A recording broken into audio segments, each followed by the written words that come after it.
Umat yang dikasihi Tuhan, selamat hari Minggu dan salam sejahtera untuk kita semua. Dalam anugerahnya, Tuhan mengundang kita untuk berbakti bersama pada Minggu Prapaskah pertama saat ini. Marilah kita sambut undangan Tuhan dengan ungkapan syukur. Sujudlah menyembah Tuhan yang Maha Mulia.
Mari saudara, kita mengawali ibadah kita dengan pengakuan bahwa pertolongan bagi kita adalah di dalam nama Tuhan yang menciptakan langit dan bumi. Kasih karunia dan damai sejahtera dari Allah Bapa kita dan dari Tuhan Yesus Kristus beserta saudara sekalian. Dan beserta saudara juga. Pada Minggu Prapaskah pertama ini, kita merenungkan tema mengakrabi kesusahan, merangkul kehidupan. Allah mengendaki kita untuk menerima kesusahan sebagai bagian dari kenyataan hidup yang dapat dipakai Allah untuk menghadirkan kebaikan bagi sesama dan bagi dunia. Setiap kesusahan bisa menjadi batu loncatan untuk menempa diri supaya kita memiliki semangat dan kreativitas sehingga kita terus teguh, tidak goyah, dan setia dalam menjalani kehidupan serta panggilan kita sebagai pengikut Kristus.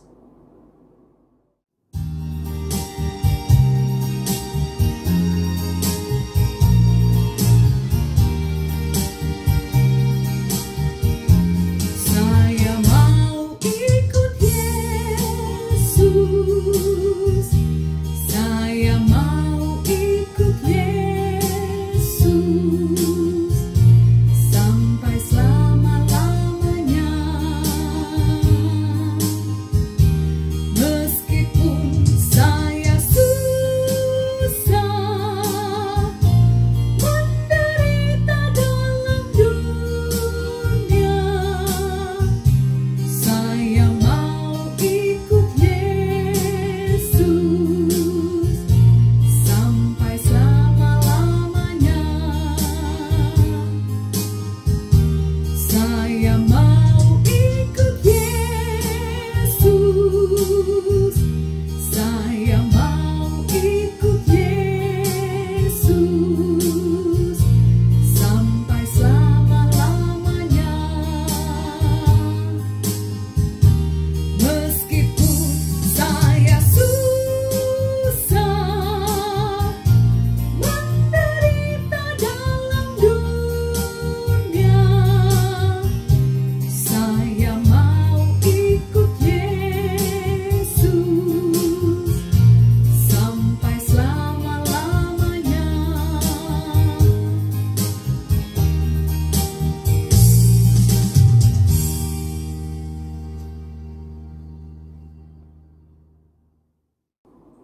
Marilah kita datang menghadap Tuhan untuk mengaku dosa dan memohon pengampunan darinya.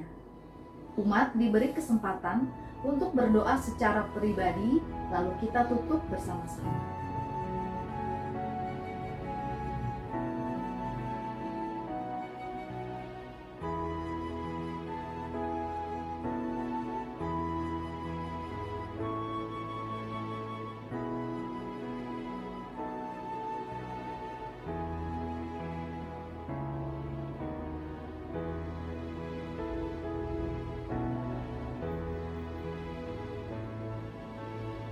Allah yang ramani, dengan kerendahan hati kami memohon belas kasihan dan pengampunan dari-Mu. Seringkali kami mudah jatuh ke dalam pencobaan. Kesusahan yang kami jumpai dalam hidup membuat kami putus asa dan lekas menyerah. Kami lupa bahwa ada Engkau yang menyertai kami dalam segala situasi yang kami alami. Ampunilah kami ya Allah. Teguhkanlah hati kami senantiasa agar kuat dalam menghadapi gelombang pergumulan hidup yang kami jumpai. Dalam Kristus kami berdoa. Amin. Bagi kita yang sedang bergumul dengan kesusahan dan mengharapkan peneguhan dari Tuhan, dengarkanlah berita anugerah dalam 1 Korintus pasal 10 ayat 13. Pencobaan-pencobaan yang kamu alami ialah pencobaan-pencobaan biasa, yang tidak melebihi kekuatan manusia. Sebab Allah setia, dan karena itu Ia tidak akan membiarkan kamu dicobai melampaui kekuatanmu. Pada waktu kamu dicobai, Ia akan memberikan kepadamu jalan keluar, sehingga kamu dapat menanggungnya. Demikianlah berita anugerah dari Tuhan. Syukur kepada Allah. Saudara, sebelum kita mendengarkan firman Tuhan, marilah kita mohon pertolongan Roh Kudus di dalam doa. Mari kita berdoa. Mengucap syukur ya Bapa atas kasih dan anugerah-Mu. Di tengah segala situasi, Engkau selalu berkenan untuk kami jumpai. Dan pada saat ini, sejenak kami hendak menghadap kehadirat Tuhan, agar kami mendapatkan peneguhan, penguatan, menjalani hari-hari kami seminggu ke depan. Karena itu perkenankanlah Roh Kudus Tuhan yang sudah ada dan hadir di dalam hati kami satu persatu untuk memampukan kami menjadi pendengar sekaligus pelaku firman. Karena itu bersabdalah bagi kami ya Bapa, kami siap untuk mendengarkan. Amin. Bacaan pertama diambil dari Ulangan 26 ayat 1-11. Apabila engkau telah masuk ke negeri yang diberikan Tuhan, Allahmu, kepadamu menjadi milik pusakamu, dan engkau telah mendudukinya dan diam di sana, maka haruslah engkau membawa hasil pertama dari bumi yang telah kau kumpulkan dari tanahmu yang diberikan kepadamu oleh Tuhan Allahmu. Dan haruslah engkau menaruhnya dalam bakul, kemudian pergi ke tempat yang akan dipilih Tuhan Allahmu, untuk membuat namanya diam di sana. Dan sesampainya kepada imam yang ada pada waktu itu, haruslah engkau berkata kepadanya, Aku memberitahukan pada hari ini kepada Tuhan Allahmu bahwa aku telah masuk ke negeri yang dijanjikan Tuhan, dengan sumpah kepada nenek moyang kita untuk memberikannya kepada kita. Maka imam harus menerima bakul itu dari tanganmu dan meletakkannya di depan mezbah Tuhan Allahmu. Kemudian engkau harus menyatakannya di hadapan Tuhan Allahmu. Demikian bapakku dahulu seorang Aram, seorang pengembara. Ia pergi ke Mesir dengan sedikit orang saja dan tinggal di sana sebagai orang asing. Tetapi di sana ia menjadi suatu bangsa yang besar, kuat dan banyak jumlahnya. Ketika orang Mesir menganiaya dan menindas kami dan menyuruh kami melakukan pekerjaan yang berat, maka kami berseru kepada Tuhan, Allah nenek moyang kami. Lalu Tuhan mendengar suara kami dan melihat kesengsaraan dan kesukaran kami dan penindasan terhadap kami. Lalu Tuhan membawa kami keluar dari Mesir dengan tangan yang kuat dan lengan yang teracung, dengan kedahsyatan yang besar dan dengan tanda-tanda serta mukjizat-mukjizat. Ia membawa kami ke tempat ini dan memberikan kepada kami negeri ini, suatu negeri yang berlimpah-limpah susu dan madunya. Oleh sebab itu, di sini aku membawa hasil pertama dari bumi yang telah kau berikan kepadaku, ya Tuhan. Kemudian engkau harus meletakkannya di hadapan Tuhan Allahmu. Engkau harus sujud di hadapan Tuhan Allahmu. Dan haruslah engkau, orang Lewi dan orang asing yang ada di tengah-tengahmu, bersukaria karena segala yang baik diberikan Tuhan Allahmu kepadamu dan kepada seisi rumahmu. Demikian sabda Tuhan. Syukur pada Allah.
Bacaan kedua terambil dari kitab Roma pasal 10 ayat 8 sampai 13.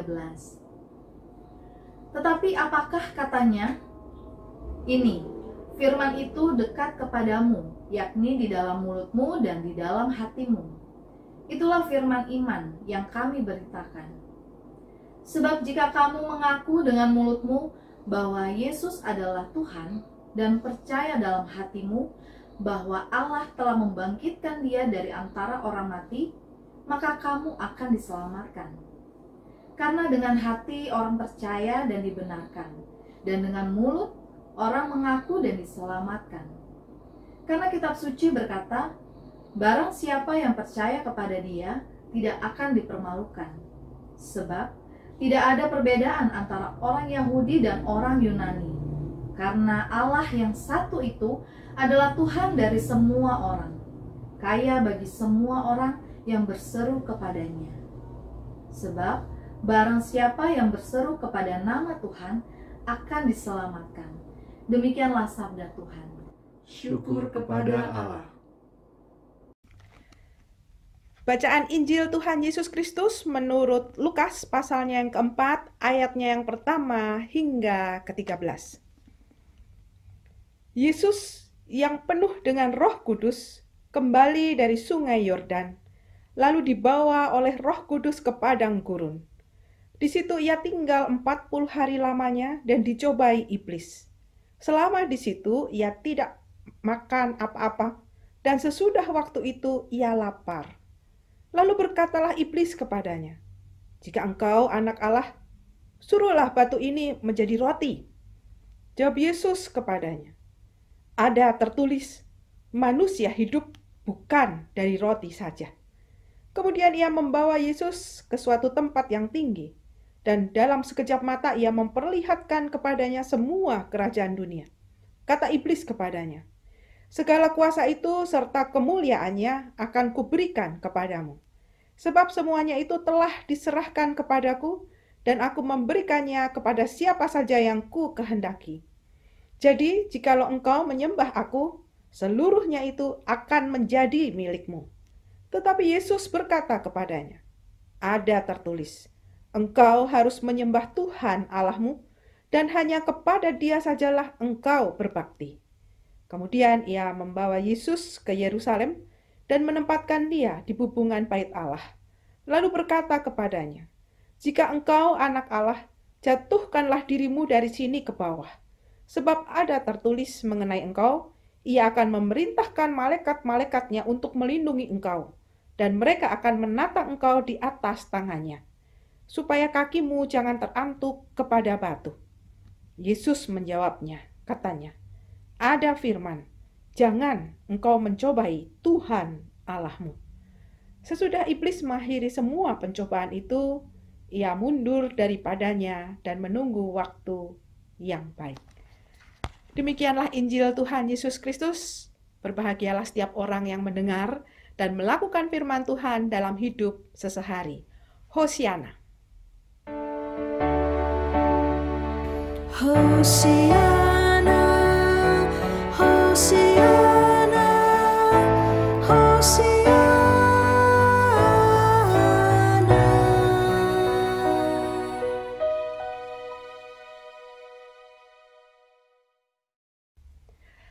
Saudara-saudara yang dikasihi Kristus, salam sejahtera untuk kita semua. Dalam minggu ini, kita dikagetkan dengan isu-isu yang belum usai. Seperti minyak goreng yang tiba-tiba hilang dari pasaran, meninggalkan satu merek saja, terkadang di sebuah supermarket. Dan atas kebaikan pemerintah, maka minyak goreng per liter dihargai 14.000 dan dijual per 2 liter, artinya harganya adalah per botol 28.000. Serta dicatat, setiap keluarga membeli 1 botol per hari demi pemerataan keadilan bagi banyak orang. Pertanyaannya, kalau satu keluarga diberi kesempatan membeli 2 liter per hari, apakah sebanding dengan konsumsi kita menggunakan minyak gorengkah kita setiap hari? Dan di televisi, berita orang membeli minyak goreng sampai berdesak-desakan. Sebenarnya berapa banyak sih minyak goreng yang boleh masuk ke tubuh kita ini setiap hari? Ternyata batas maksimal minyak dalam tubuh adalah lebih kurang 5 ml atau 1 sendok makan per hari, bergantung kepada kondisi tubuh seseorang. Juga asupan makanan kita. Karena minyak goreng tidak hanya didapat dari minyak goreng yang dijual itu, namun juga seperti lauk-lauk yang ada di dalam kacang-kacangan atau kita menyebutnya minyak kacang-kacangan. Dengan kondisi ini, kita diharapkan memiliki pola hidup sehat akhirnya. mencoba makanan-makanan yang lain dan mengurangi minyak goreng. Alhasil minyak goreng bisa turun drastis karena penggunanya berkurang drastis. Apalagi kalau kita bersedia untuk melakukan diversifikasi pangan. Niscaya minyak goreng hanya akan menjadi pajangan karena orang sadar untuk hidup sehat. Selain minyak goreng, harga minyak dunia juga naik, termasuk tabung gas untuk keperluan rumah tangga. Rupanya efek perang Rusia-Ukraina yang jauh dari kita ini tetap berdampak besar bagi masyarakat dunia. Beberapa waktu yang lalu, saat invasi Israel ke Palestina, banyak orang mendaftarkan diri jadi volunteer perang dan menuju ke Palestina. Bahkan ada yang mengumpulkan uang untuk korban perang. Namun dalam minggu ini, belum ada satu pergerakan signifikan untuk menghentikan perang Rusia-Ukraina. Ada apa? Mereka juga sesama kita manusia. Bahkan situasi pandemi tidak membuat orang hidup bersahaja. Kemarahan, keinginan menguasai dunia adalah sebuah sikap ego yang perlu dihindari. Nah, memasuki minggu Prapaskah pertama ini, kondisi kehidupan kita masih dalam situasi pandemi. Di tengah bahan-bahan pokok yang berubah harga, lalu perang Rusia-Ukraina, tentu situasi pandemi masih menjadi perenungan kita. Lalu apa sikap yang sebaiknya kita ambil dalam situasi tersebut untuk memasuki minggu Prapaskah pertama ini? Saudara-saudara yang dikasihi Kristus, bacaan kita hari ini dari kitab Ulangan pasal 26 ayat yang pertama hingga 11 mengisahkan tentang sikap hidup Israel setelah diselamatkan oleh Tuhan dengan keluar dari tanah Mesir, tanah perbudakan. Tuhan mengajarkan kepada umat untuk bersyukur atas hasil panen pertama yang sengaja dikumpulkan dan membawanya sendiri dalam sebuah bakul sebagai lambang kesederhanaan kehadapan Tuhan, sembari mengaku bahwa yang pertama, menyatakan bahwa persembahan panen ini adalah bentuk syukur kepada Tuhan atas kemurahan Allah menolong Israel dengan membawa dan memberikan negeri yang dijanjikan sendiri oleh Tuhan. Hal kedua adalah pengakuan bahwa nenek moyang Israel adalah orang Aram yang hidup dalam pengembaraan dan kelaparan. Kita juga ingat ketika Tuhan memberi identitas baru kepada Yakub sebagai bangsa Yahudi atau Israel. Saat itu pun mereka hidup di dalam kekeringan, kurang pangan, sehingga kelaparan muncul dan mereka harus migrasi, pindah berombongan besar-besaran ke Mesir untuk dapat hidup. Dan ternyata di Mesir setelah beranak cucu bertambah banyak, Israel justru ditindas menjadi bangsa budak dan tidak bisa melawan. Karena itulah orang Israel berteriak kepada Tuhan dan pertolongan itu muncul. Sehingga Israel yang ketiga membawa hasil pertama dari panennya ini, dari hasil bumi ini sebagai wujud atas syukur atas pemeliharaan Tuhan kepada mereka. Yang keempat adalah pemberian ini sekaligus adalah sebagai bentuk pemeliharaan Israel kepada sesamanya. Yang pertama adalah orang-orang Lewi yang bertugas atau hidup khusus menjadi pelayan di rumah Tuhan. Dan juga orang-orang asing yang tinggal bersama dengan orang Israel atas kebaikan yang diberikan Tuhan kepada Israel. Dan orang-orang asing ini tentunya pengembara, orang yang tidak memiliki tanah, orang yang tidak memiliki rumah, mereka menumpang hidup kepada orang-orang Israel. Hal ini menunjukkan bahwa kehidupan dalam kesusahan akrab bagi umat yang hidup di dunia. Ketika Tuhan memberikan berkat berupa panen pun, umat diajak untuk mensyukuri serta berbagi dengan tidak melihat kepada hasil panennya saja sebagai berkat bagi diri dan keluarganya, namun mengingat juga mereka yang hidup melayani Allah secara khusus, serta orang-orang asing yang menjadi perantau, orang-orang yang menjadi pengembara, orang yang menumpang hidup sebagai orang asing di tengah kehidupan bangsa Israel, karena mereka tidak memiliki tanah, tidak memiliki keluarga, ataupun sedang mencari penghidupan yang lebih layak. Meski umat hidup di dalam kesusahan, panen sebagai pemberian Tuhan dan hasil kerja menjadi ajang berbagi kehidupan. Persembahan bukan simbol dan pernyataan akan kasih Tuhan semata. Namun di dalamnya ada nilai-nilai, yaitu merangkul kehidupan secara terbuka. Kesusahan kemudian dimaknai sebagai keakraban dalam rangka merangkul kehidupan bersama. Jadi meskipun umat hidup di dalam kesusahan, bukan berarti mereka berhenti untuk berbuat baik. Bahkan ketika mereka mendapat hasil panen pun, mereka masih rela berbagi. Sesuatu yang luar biasa. Dan inilah yang Tuhan ajarkan kepada kita melalui bacaan kita hari ini. Saudara-saudara yang dikasihi Kristus, kita juga mendapatkan kisah dari Injil Lukas ini yang mengajak kita untuk meneladani sikap Yesus yang setelah dibaptis, kemudian dibawa ke padang gurun oleh Roh Kudus.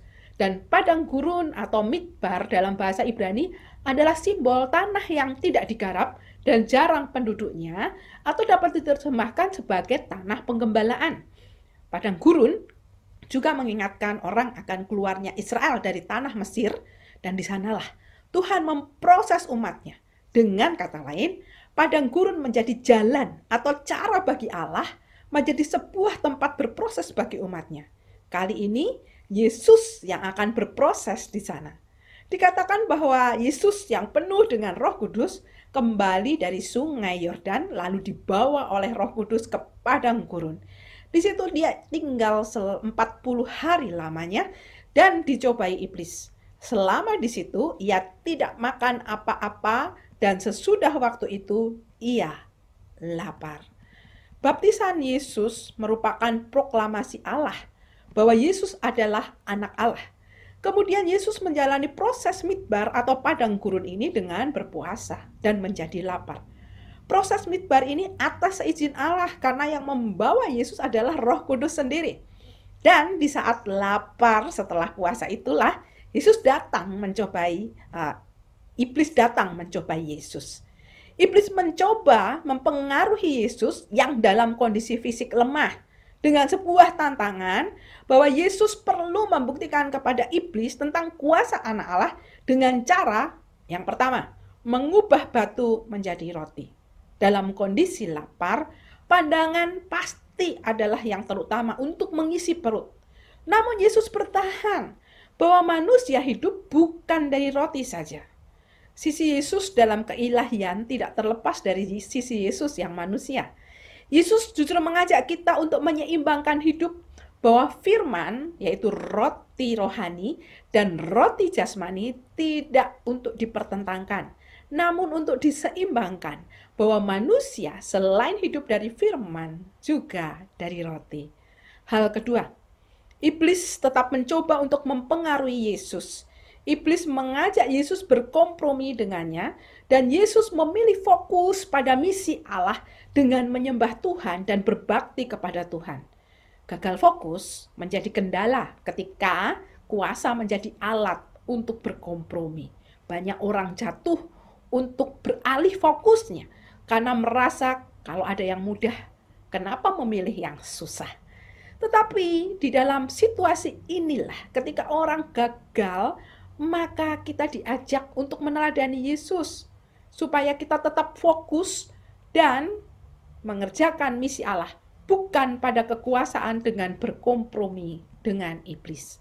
Hal ketiga, iblis tidak kenal lelah membuat Yesus jatuh. Iblis membawa Yesus ke hubungan bait Allah di Yerusalem, gambaran tempat Tuhan Allah bertahta.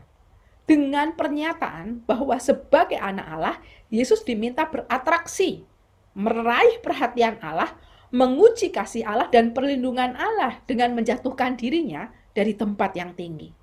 Yesus tetap bertahan dengan firman bahwa jangan engkau mencobai Tuhan Allahmu. Apakah iblis berhenti ketika mendapat peringatan tersebut? Ya, saat itu. Ia berhenti, namun iblis menunggu waktu yang baik untuk nantinya akan menjatuhkan Yesus kembali. Dan Yesus tetap bertahan untuk berada dalam penderitaan. Ia bersedia merengkuh jalan derita dalam menjalankan tugasnya di tengah dunia. Yesus tidak bersedia untuk menguji dan mencobai kasih serta perlindungan Allah. Yesus mengajak kita untuk percaya kepada Allah melalui bentukan Allah yang mungkin terasa sulit bagi manusia. Namun dengan mengakrabi kesusahan, kita diajak untuk merangkul kehidupan. Justru dalam jalan midbar, dalam padang gurun inilah berproses dalam hidup bersama Roh Kudus, meski susah namun menghasilkan kehidupan.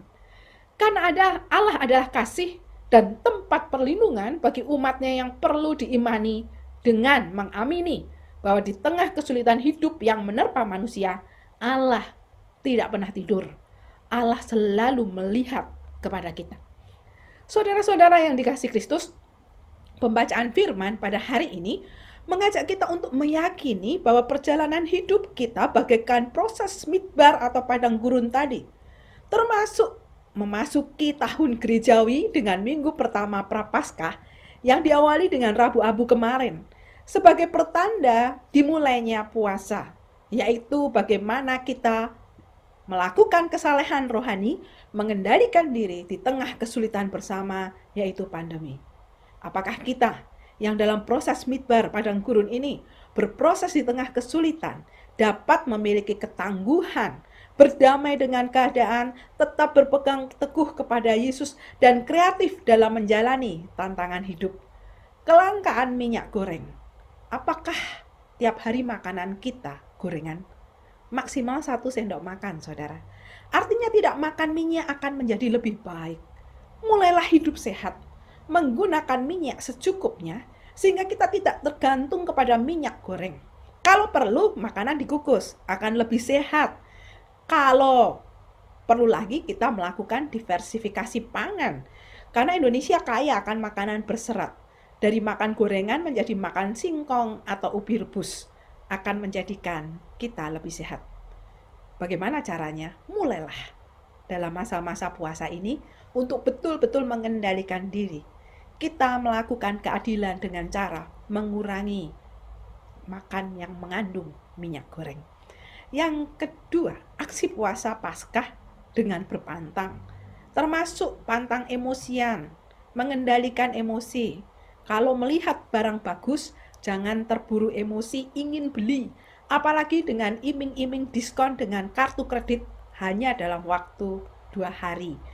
Yang menang bagian pemasaran, yang kalah adalah ibu-ibu dan bapak-bapak beserta anak-anak di dalam keluarganya. Mau memilih untuk puasa membeli barang, artinya kita mencegah rumah kita untuk kelaparan. Kita tetap menyediakan makanan di sana. Karena akibatnya puasa bisa makan berminggu-minggu ketika kita belanja hal-hal tadi.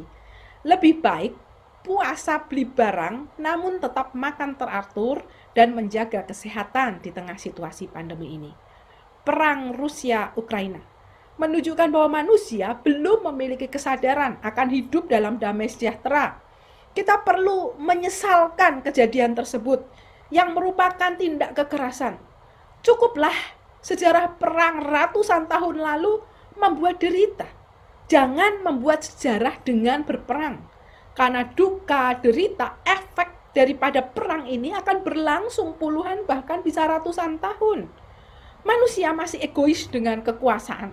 Karena kelebihan, kemakmuran, kejayaan, keinginan berkuasa itu menjadikan orang buta. Akhirnya perang pun terjadi. Karena itu mari saudara, kita dukung dalam doa puasa dan aksi puasa Paskah ini agar perang segera dihentikan dengan semangat kasih demi masa depan dunia yang lebih baik lagi.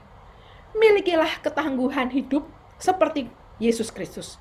Berdamai dengan keadaan, tetap menjalankan misi Allah dengan fokus, mengakrabi kesusahan, tidak tertarik dengan kuasa iblis yang mengajak kita menjauh dari Allah.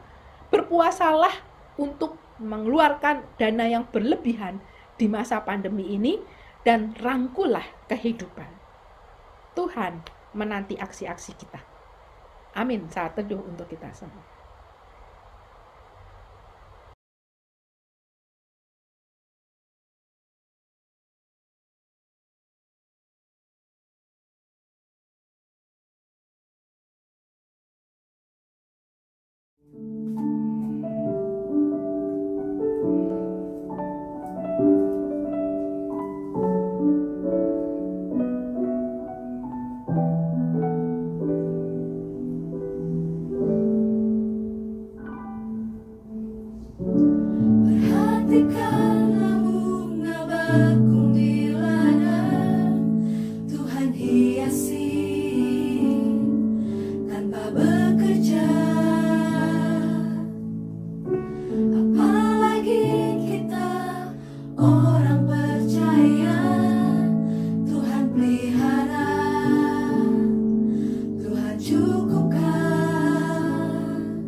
perlu Tuhan tahu, saat kau minta Tuhan dengar, saat percaya Tuhan bekerja, saat menangis Tuhan tahu, saat berdoa Tuhan dengar, saat bersyukur Tuhan berkati. Kau Tuhan lebih dari cukup, kasih-Mu Tuhan. Kau Tuhan lebih dari kata, janji-Mu pasti terjadi.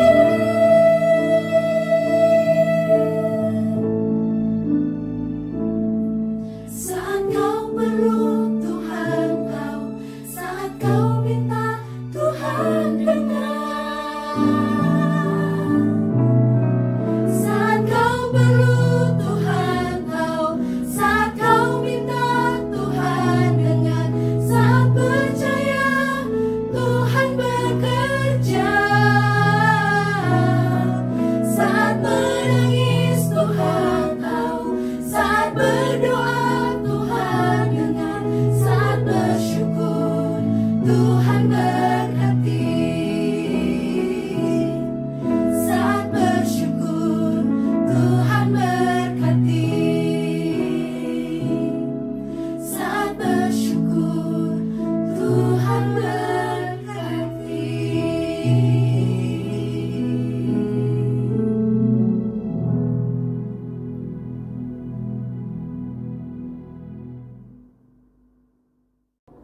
Bersama dengan umat Allah di sepanjang abad dan di segala tempat, marilah kita menyatakan pengakuan iman rasuli demikian. Aku percaya kepada Allah, Bapa yang Maha Kuasa, Khalik langit dan bumi, dan kepada Yesus Kristus, Anaknya yang tunggal Tuhan kita, yang dikandung dari Roh Kudus, lahir dari anak darah Maria, yang menderita sengsara di bawah pemerintahan Pontius Pilatus, disalibkan, mati dan dikuburkan, turun ke dalam kerajaan maut. Pada hari yang ketiga, bangkit pula dari antara orang mati, naik ke surga, duduk di sebelah kanan Allah, Bapa yang Maha Kuasa. Dan dari sana Ia akan datang untuk menghakimi orang yang hidup dan yang mati. Aku percaya kepada Roh Kudus, gereja yang kudus dan am, persekutuan orang kudus, pengampunan dosa, kebangkitan orang mati, dan hidup yang kekal. Mari saudara kita masuk di dalam doa syafaat.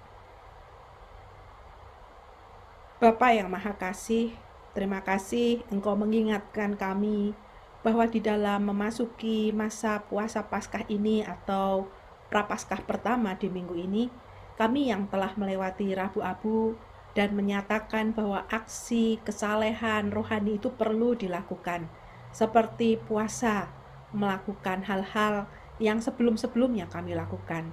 Puasa jajan dan uang yang dikumpulkan dapat kami berikan kepada mereka yang membutuhkan. Puasa makan makanan mahal agar uang yang terkumpul dapat kami bagikan kepada mereka yang membutuhkan makanan enak.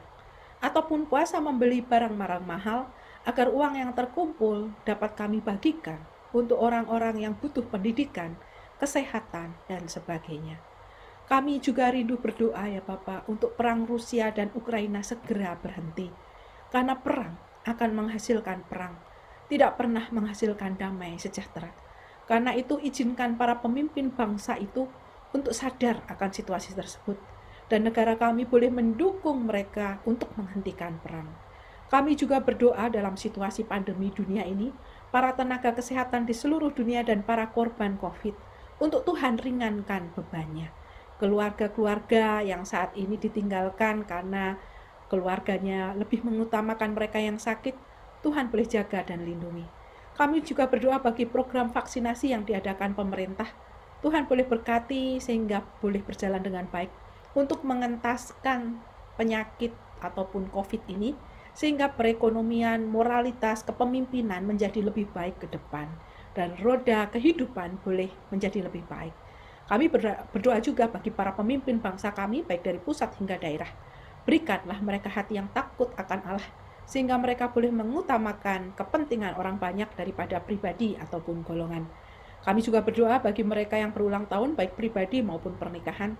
Mereka tetap boleh mensyukuri bahwa di tengah suasana tidak nyaman ini, ketika kami dihadirkan, maka kami diajak untuk bersama-sama mengakrabi kesusahan ini untuk menghidupi kehidupan, menjadikan hidup lebih baik lagi, merangkul kehidupan. Dan bagi mereka yang ingin status fungsi sosial lebih baik, kiranya Tuhan dengar seru doa mereka, mengharapkan pekerjaan yang lebih baik, baik di dalam negeri hingga ke luar negeri, pendidikan yang lebih baik, keluarga-keluarga yang berjuang untuk memperbaiki kondisi perekonomiannya. Mereka juga yang berjuang ya Bapak untuk mendapatkan anak, kiranya Tuhan boleh jawab indah pada waktunya. Namun bagi mereka yang memilih hidup sendiri menjadi janda, duda, yatim piatu, ataupun mereka yang tidak diberi karunia anak karena Tuhan hendak memberi keleluasaan, pelayanan ataupun peran yang lebih baik, kiranya Tuhan juga boleh mendengar seru doa mereka. Bersama mereka yang berdisabilitas, bersama mereka yang tubuhnya mulai rentan, bersama mereka yang dalam situasi ini butuh dikokohkan komunikasi keluarganya, Tuhan juga boleh dengar seru doa mereka. Bersama segenap aktivis dan jemaat GKI Jati Bening Indah Bekasi, bersama keluarga masing-masing, pendeta, calon pendeta, penatua bersama keluarganya, kiranya boleh menjalin kerjasama yang baik untuk memuliakan nama Tuhan dan terus menyerukan nama Tuhan Allah melalui kegiatan yang boleh kami lakukan menjelang masa raya Paskah ini. Inilah seluruh doa dan pengharapan kami yang kami naikkan dengan penuh syukur di dalam Kristus yang mengajar kami berdoa Bapa kami yang akan kami naikkan bersama-sama. Bapa kami yang ada di surga, dikuduskanlah namamu, datanglah kerajaanmu, jadilah kehendak-Mu di bumi seperti di surga. Berikanlah kami pada hari ini makanan kami yang secukupnya, dan ampunilah kami akan kesalahan kami, seperti kami juga mengampuni orang yang bersalah kepada kami. Dan janganlah membawa kami ke dalam pencobaan, tetapi lepaskanlah kami daripada yang jahat. Karena Engkaulah yang mempunyai kerajaan dan kuasa dan kemuliaan sampai selama-lamanya. Amin. Kebaikan Tuhan selalu dinyatakan dalam kehidupan kita. Maka, marilah kita bersyukur atas kebaikannya melalui persembahan kita. Firman Tuhan di dalam 1 Tawarik pasal 16 ayat 29. Berilah kepada Tuhan kemuliaan namanya. Bawalah persembahan dan masuklah menghadap Dia. Sujudlah menyembah kepada Tuhan dengan berhiaskan kekudusan. Saudara dapat mengirimkan persembahan mingguan, bulanan, maupun persembahan syukur melalui transfer ke rekening gereja maupun memberikan secara langsung melalui kantor gereja.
Mari kita satu dalam doa. Allah sumber segala karunia, dengan sukacita kami membawa persembahan sebagai ungkapan syukur atas kebaikan-Mu. Kiranya Engkau berkenan menerima dan menguduskan persembahan kami, ya Allah. Bimbinglah juga gereja-Mu agar dapat mengelola persembahan ini sebagai sarana untuk mengembangkan persekutuan, kesaksian, dan pelayanan yang selaras dengan kehendak-Mu. Inilah doa dan ungkapan syukur yang kami naikkan dalam nama Tuhan Yesus. Amin.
Saudara-saudara yang dikasihi Kristus, memasuki masa Prapaskah yang pertama ini, tetaplah mengerjakan hal-hal yang baik.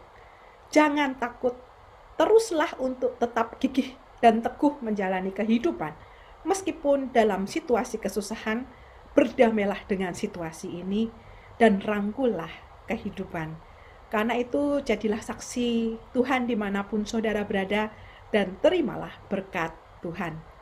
Kasih karunia dan anugerah dari Allah Bapa dalam Kristus Yesus dan Roh Kudus menyertai saudara kini hingga selamanya.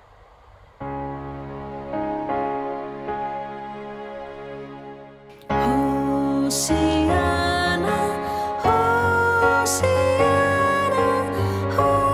Hosiana, Hosiana, Hosiana.